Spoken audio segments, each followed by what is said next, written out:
I am the director of a voter turnout organization, and it's called When You Vote, I Win.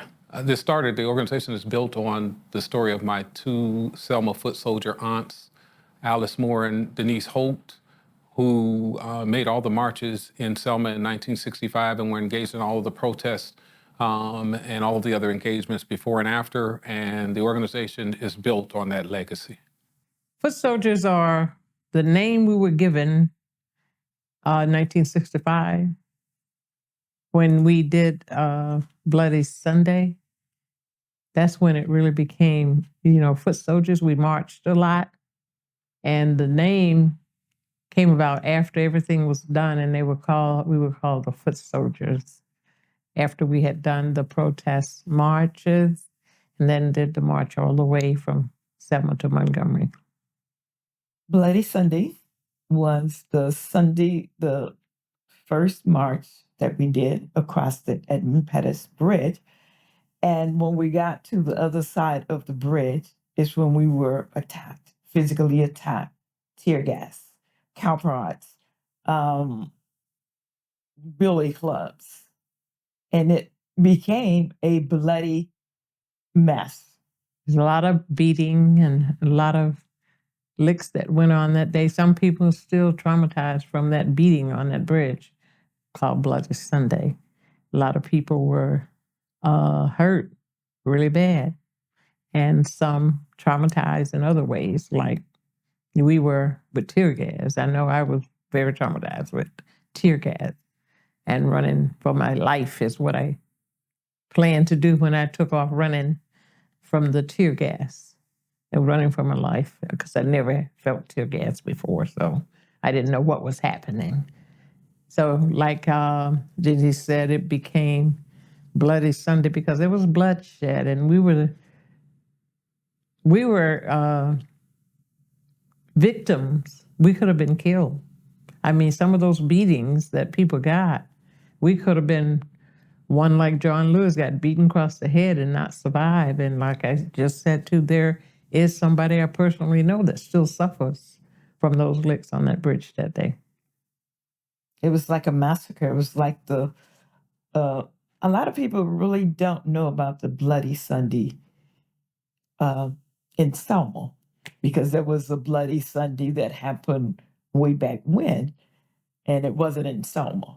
So when you talk about Bloody Sunday, they first, go to, I think it was it British? I don't remember. But there was another Bloody Sunday, but it was earlier on. So when you mention Bloody Sunday to somebody, they don't associate it with the Selma Montgomery March or the protest in Selma. And ours was Bloody Sunday because it was Sunday. It was in March, and it was on a Sunday that we attempted and everything that happened. So that's how it got the name of Bloody Sunday. It was Sunday, and blood was shed on that day. So it was a Sunday. We were attacked basically because we weren't supposed to be marching. We didn't have a permit, but we were led by John Lewis and his associate from SNCC. We all most of us that were in the march became a part of SNCC, the Student Nonviolent Coordinating Committee that he had put together, and it was nonviolent. And we were the ones that was fighting long before Bloody Sunday started. We were doing other things, and we were protesting and got arrested several times. So we were fighting for voters' rights for our parents. That's the whole thing and everything it was about. The young people were out, and they were part of SNCC, but they were fighting for those people who were old enough to register and vote, to be able to register and vote. And our parents were two of those people. Because we disobeyed, and Black people are not supposed to disobey. When a white master or when white people tell you can't do something, we were defiant. That's why we were attacked, because we were Because the first place, they did not want us to vote. We should not be voting. That was not something that Black people, and at that time, colored people, you can't vote. You cannot vote. That's why we were attacked, because we were doing something that they were telling us we can't do, we shouldn't do, we won't do. That's why we were attacked. And we were Black.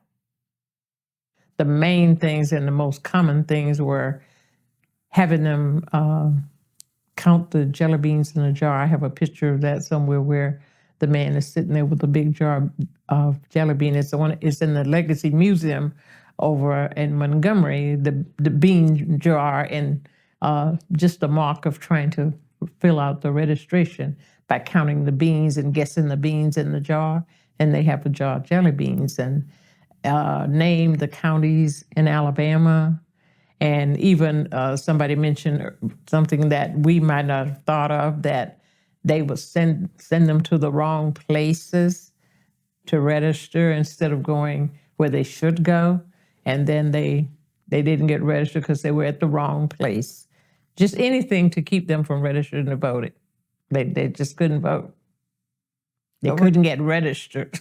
Or would turn them around when they tried to go get in the building to vote. It would be turned around, especially walking through the front door. Because, we weren't allowed to go through the front doors any place. You had to go to the back door. Even if you went to a doctor or whatever, you have to go through the back door. Wherever you went, you have to go through the back door. We as Black people couldn't go through the front door. So they wouldn't even allow them to go in when some did finally get in. And then that's when they came up with the thing, count the beans. How many beans are in this jar? Or can you name all 67 counties in Alabama? Oh, it's so bad now. I mean, I couldn't wait to register to vote. And no doubt all of the young people that were too young to vote at that time and went through the 1965 experience, they couldn't wait to register to vote. Now, we couldn't vote. They didn't want us to vote, so we fought to vote. Now the young people have the right to vote, and they don't even register, and they don't vote. People don't vote. And somebody just reminded me a little while ago that it's not just the young people anymore. It's spilled over into the older people. They're just saying their vote does not count. And that's why working with my nephew Charles, when you vote, I win. And he tried to work with mostly children. And they're saying that some of the adults, and I listen to a lot of talk radio, and I listen to grown-ups calling in, said, they're not going to vote. They're going to sit this one out. And it's just like, I don't understand how they think anything is going to happen. They say the vote is not going to help us. It's not going to do anything. But if they don't do anything, nothing else will happen. But it's just a lot of people do not take voting seriously. And you have to start somewhere. And I tell the children sometimes, just don't go looking at the president. You got to look at your judges, look at your mayor. And I tell them they could be any of those people, and they need to, right now, as young as they are, to think about being something that they can take apart and make a decision in their life by becoming, on the council or the mayor, even up to president they can be. But they need to take part in what they can do to make things better by voting and becoming a politician, if necessary, that they can have all the ins and outs, and they're not too young to do that. And when we were marching, demonstrating to trying to get people to register, parents to register to vote, we had a purpose. We had a purpose. And when somebody says to me, well, they're not doing anything for me, and I tell them, then you can make that change. You can run for office. You can end up in the White House. You get up there and make those changes that you want to see made. If you don't vote, to get the right people in, you run. So people can vote you in. And that's what it takes to get you in a position so you are able to accomplish some of those things that you're saying that it's not being done for you now. I don't feel that it was in vain. I ache because it's not taken seriously about what we did. It is something that happened then, and they don't think it can happen now.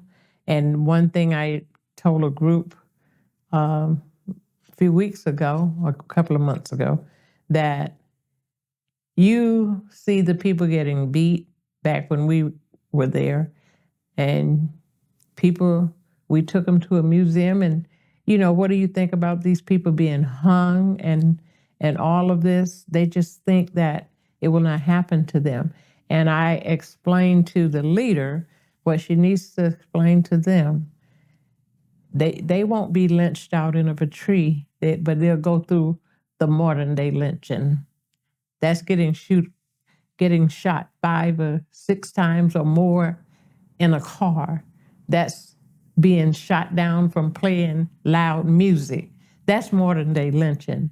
Any way that you're receiving this unjustly death and getting shot and killed, or just anything that's happened to you that you did not deserve for what you were doing, that's a lynching that you're receiving, and it wasn't by the rope in the tree. So you got to deal with modern day lynching. And I told them they all have phones. Just pull up how many things you can find driving while black, or here, doing anything by black. Just Google some of them. And there are so many. Look at Ahmaud. Look, he gets killed for jogging, black while jogging, he gets killed. That's a modern day lynching. No, they did not hang him up in a tree. And that's what they kind of put their mind to. That won't happen to us. No, that won't happen to you, but something else will happen to you that relates to what we are talking about, and showing you the history, because you're looking at history of real lynching, and you're looking at history of real death when you go to the museums. You're looking at real things that happened then, but we're looking at what's happening now. It's real. There are people getting shot for no reason. There are things that happening for no reason, and you're dying. So I call it a modern day lynching. I would make the same decision, the exact same decision, because I said I had a purpose. I had a purpose. You get tired of seeing your parents being humiliated. So I had a purpose. I would do the exact same thing today that I did back in 65. Yeah, and I do it like I have a daughter, a grandson. I take them. I might not go to every protest or every march, but if my daughter wants to go, I do just like what my mama did for me. I drive her there. We drove to Brunswick to protest a march shooting. My grandson, my daughter, come on, we're gonna go. We went all the way to Brunswick. It's like my mindset is still the same. It might be done a little bit differently, but it's still the same. I wouldn't hesitate. The message that I have for everybody: go to the poll and vote. Your vote does count. If you're not going to vote, then don't complain. You have no right to complain because you gave up a right to vote. And that's my last thing too, is like, people have to go vote, and you have to train your children. And if they hear you say, there's no reason to go vote, that this person is not going to do anything, then they're going to take on that same attitude. So you as parents, and we as parents, grandparents, we have to set an example and really let the children know how important it is that they cast the vote. You just have to, whether you win, lose, or whatever, you have to make an attempt for your life and your livelihood. So voting, voting, voting. And go to the polls and vote. Every voting event. And I also tell the kids now too, just don't go for the president to vote on that day. You need to go on there and read every question that's on the ballot, because those are a lot of things that trick people. They don't read the questions, they pass over them. And that's one thing that might have saved some of the trauma that they might have in their life if they read everything that's on the ballot and vote for it. One thing is for sure, it doesn't if you don't cast it. That's first thing. It's an admission on your part. It is what you're saying to yourself. Nobody is saying that to you but you. And the fact of the matter is that America has always understood the power that's attached to the ballot. That's why certain people couldn't vote when voting was first instituted in America. And so when we decide to allow ourselves to be convinced that our vote doesn't matter, what we really are doing is surrendering over to the powers that didn't want us to vote in the first place. It will never matter if you don't vote. If you want, I hear people say, and I know it's not the question, but my vote doesn't count. It won't count if you don't cast it. The only way I can guarantee you your vote doesn't count is if you refuse to go out and cast it. And again, it is never a position of strength to say, I'm not going to vote. That is surrender to the original idea when it came to voting, and you're surrendering over your power to those that never wanted you to vote in the first place. The name actually is our organization picking up on a different type of messaging, understanding that the message in the past has not changed the behaviors of those that we're looking to engage in the voting process. And so the message is one to where we are giving people what we believe is the voice to actually say that they are in this process because they have something that they're attempting to gain.